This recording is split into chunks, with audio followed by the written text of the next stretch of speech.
અને બુલેટિનમાં હવે આગળ વાત કરવી છે નિયમોની એસી તેસી ખાખીદારોની કટકી વિશે।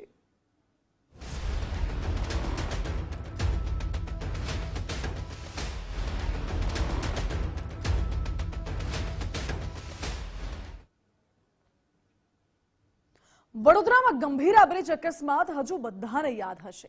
અનેક લોકોને આ બ્રિજ ભરખી ગયું, પરંતુ રાજ્યમાં વધુ એક ગંભીર બ્રિજ જેવી દુર્ઘટના ઘટે તો નવાઈ નહીં।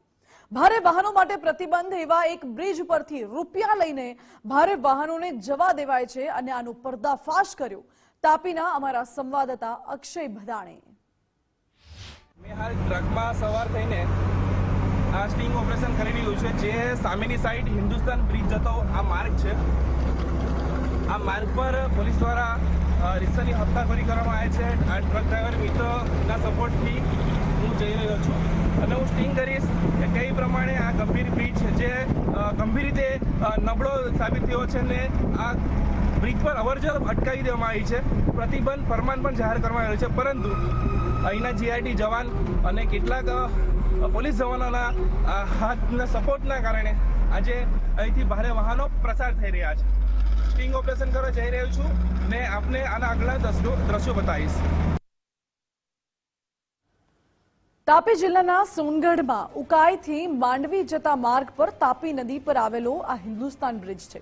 આ બ્રિજ જર્જરિત હોવાથી તેનું સમારકામ ચાલી રહ્યું છે અને તેથી જ અહીં ભારે વાહનો માટે પ્રતિબંધ લગાવવામાં આવ્યો છે। આ બ્રિજ પરથી ભારે વાહન પસાર થાય તો જીવનું જોખમ રહેલું છે અને વડોદરાના ગંભીર બ્રિજ જેવી મોટી દુર્ઘટના પણ બની શકે છે, પરંતુ અહીં માનવ જીવનની જાણે કોઈ જ કિંમત નથી તેવું લાગે છે। રાતના અંધારામાં અહીં જીવની રમત રમાય છે અને પૈસા લઈને તેના સોદા થાય છે। માત્ર 100-200 રૂપિયામાં જીવના જોખમ સાથે ભારે વાહનોને પસાર થવા દેવાય છે। અહીં કેટલાય દિવસોથી ચાલતા આ જીવ સટોસટીના ખેલને ઉજાગર કરવા અમારા સંવાદદાતાએ ખુદ તપાસ કરી અને જીઆરડી જવાન અહીં 100 થી 200 રૂપિયાની કટકી કરીને વાહનોને પસાર કરવા દેતા નજરે પડ્યા।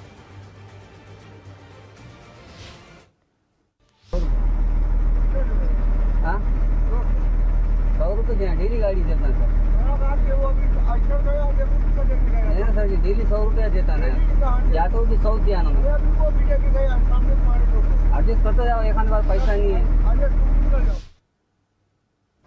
હવે જરા આ દ્રશ્ય જુઓ। એક તરફ ઉકાઈથી સુરતના માંડવી તરફ જવાના માર્ગ પર આવેલા આ હિન્દુસ્તાન બ્રિજ પર કામ ચાલી રહ્યું છે।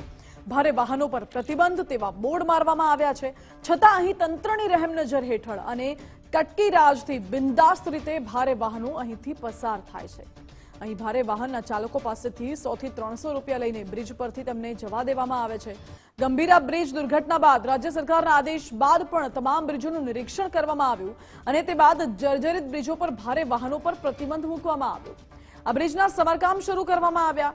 સરકારનો નિર્ણય ખૂબ સારો છે, પરંતુ માત્ર થોડા રૂપિયાની લાલચમાં ખાખીધારી વેચાઈ રહ્યું છે અને લોકોના જીવની કિંમત કર્યા વિના જીઆરડી જવાન ભારે વાહનોને પસાર થવા પણ દે છે।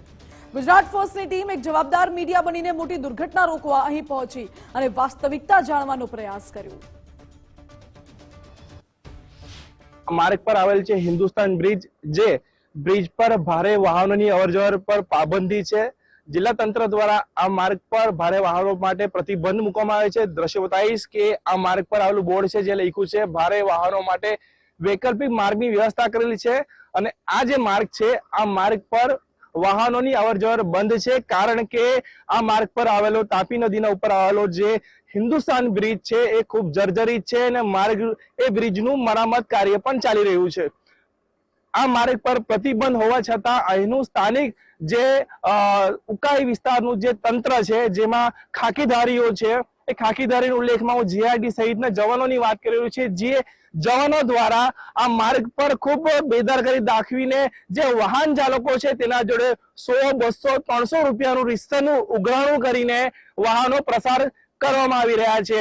દિવસ દરમિયાન સ્થાનિક લોકોના વાહનોને અટકાવવામાં આવે છે, કેમ કે બ્રિજ પર વાહનોની અવરજવર બંધ છે, પરંતુ રાત્રિ દરમિયાન આંતરરાજ્યથી આવતા વાહનો જોડે રિક્ષાની હપ્તાખોરી લઈને વાહનોની અવરજવર કરવામાં આવે છે। ત્યારે પ્રશ્ન ઉભો થાય છે કે આ જર્જરિત બ્રિજ છે, જેનું તપાસ બાદ ખ્યાલ આવ્યું હતું કે આ બ્રિજ નબળી કક્ષાનો છે, જેના પર વાહનોની અવરજવર બંધ કરવામાં આવી છે। પરંતુ જોઈ રહ્યા છો આ જે વાહનો આવી રહ્યા છે એ તમામ વાહનો હાલ હિન્દુસ્તાન બ્રિજ થી પસાર થઈને આવી રહ્યા છે।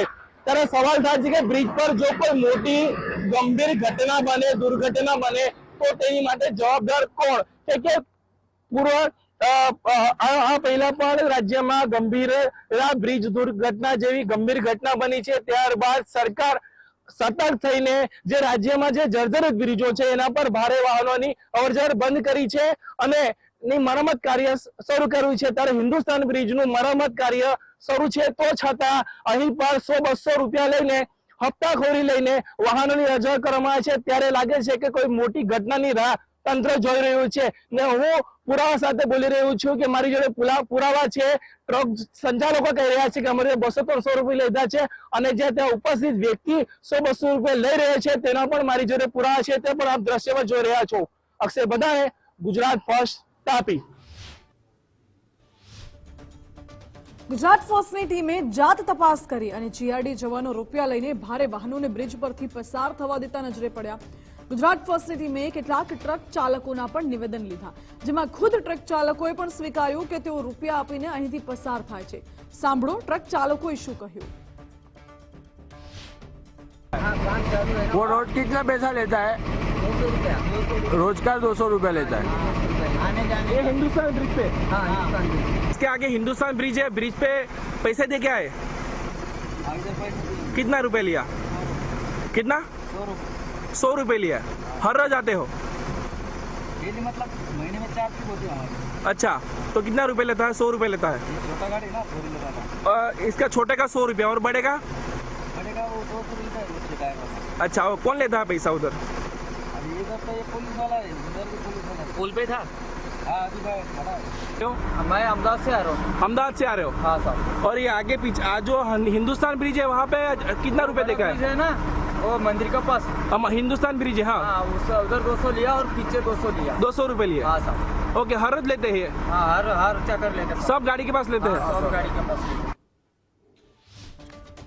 ગુજરાત ફર્સ્ટની ટીમે જોખમી રીતે બ્રિજ પરથી પસાર કરાવવાની કટકીનું સ્ટિંગ ઓપરેશન કર્યું તો અહીં ઊભા રહેલા ખાખી ધારકો પલાયન થઈ ગયા। એક જીઆરડી જવાન જ્યારે અમારા કેમેરા સામે આવ્યો તો તેણે ઢાંક પીછોડો કરવાનો પ્રયાસ કર્યો। ઉકાઈ વિસ્તારમાં આવેલો હિન્દુસ્તાન બ્રિજ છે।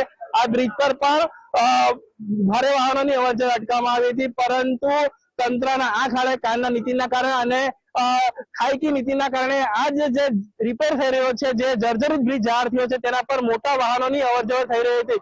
ગુજરાત ફર્સ્ટના રિયાલિટી ચેકના અહીંયા રિયાલિટી ચેક કરતા જ જીઆરડીના જવાનો અહીંથી નાસી છૂટ્યા હતા અને જે ટ્રકની અવરજવર છે તે ગુજરાત ફર્સ્ટના રિપોર્ટરને જોઈને અહીંથી વાહનોની અવરજવર અટકાવી દેવામાં આવી છે। પરંતુ જ્યાં સુધી ગુજરાત ફર્સ્ટના રિપોર્ટર તરીકે હું અહીંયા ના પહોંચ્યો તેના પહેલા જ અહીંથી મોટા વાહનોની અવરજવર થઈ રહી હતી અને મોટા પ્રમાણમાં અહીંથી વાહનો મોટા અવરજવર થઈ છે।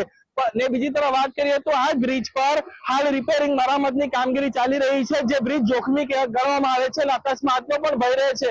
બ્રિજ પર ફક્ત વન વે અવરજવર થઈ રહી છે તો છતાં મોટા વાહનોની અવરજવર કરવામાં આવી છે।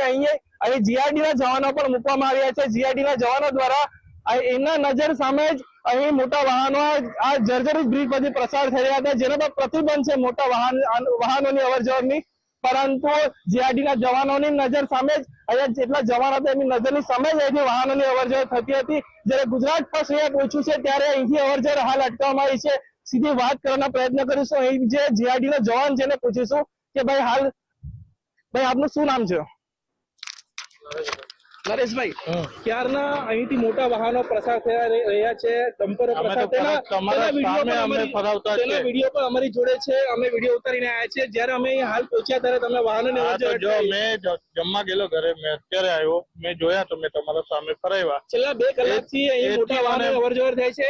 છેલ્લા ઘણા લોકોની ફરિયાદ પણ છે કે અમે ફરાવતા જ છે, અમે તો ફરાવતા જ છે, અમારી નોકરી અહીંયા એક માણસ નહીં રે ભાઈ। અહીંથી વાહનની અવરજવર કરવા દો છો તમે? ના, રોજના માણસ બદલાયા કરે, અમે હોય તો અમે ફેરવી જ દેતા। મૂકવામાં આવે છે, તમારું કામ શું હોય છે અહીંયા? હા બસ ભારે વાહનો ફરાવવાના એટલે નહીં જવા દેવાના અંદર? હા, તો પેલું બંધ છે તો કેવી રીતે જવા દેવાના? તો ક્યારના વાહનો જાય છે જેના વિડીયો છે અમારી જોડે? મેં નહીં હતો ને અહીંયા, મેં જમવા ગયેલો કોણ છે જેની જોડે તમે વાત કરાવતા હતા? કોણ છે સાહેબ? અમારા એમના હાથે જ વાત કોણ છે સાહેબ? કોણ છે? પીએસઆઈ છે, એએસઆઈ છે, કોણ છે સાહેબ? છે કોણ છે? તમે જીઆરડી માં તમને ખ્યાલ હશે ને કે કોણ છે ખાકી વર્દીધારી?